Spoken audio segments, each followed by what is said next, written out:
tous les temps. Et on rappelle le classement de ce contre-la-montre individuel avec les 5 premiers. Donc Corentin Armenaud avec 17, 13, 40, Julien Jameau 17, 22, 54, Dylan Cortori, le Corée-Irlandais, au 3e avec 17, 26, 95. Donc on va attendre d'avoir bien sûr ensuite les classements qui vont s'afficher pour cette épreuve, bien sûr réservée à tous ces spécialistes.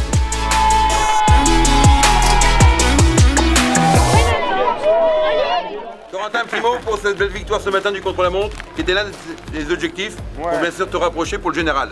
Ouais, c'était l'un des objectifs du week-end, et puis on voulait se rapprocher au général, voire passer devant, mais bon, il y a eu un bon coureur quand même. Je lui ai pas pris tout le temps aujourd'hui, donc c'est bien, il va y avoir un match jusqu'à la fin.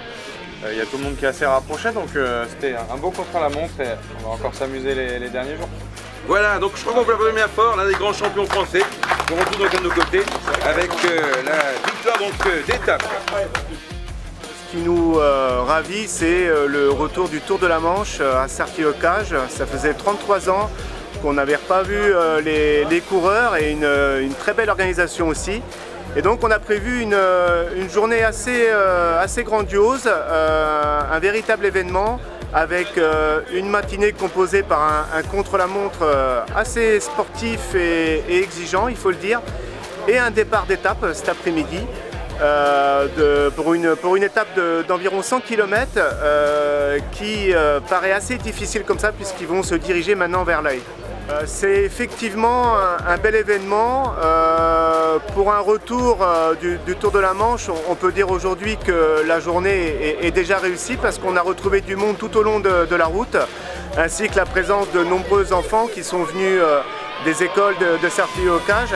Le retour du Tour de la Manche a plu aux habitants qui se sont dirigés selon leur choix vers les derniers faux plats, par exemple, avant l'arrivée au stade, ou tout au long du parcours, comme la descente vers Saint-Jean-le-Thomas, qui était très périlleuse mais très intéressante à pouvoir regarder.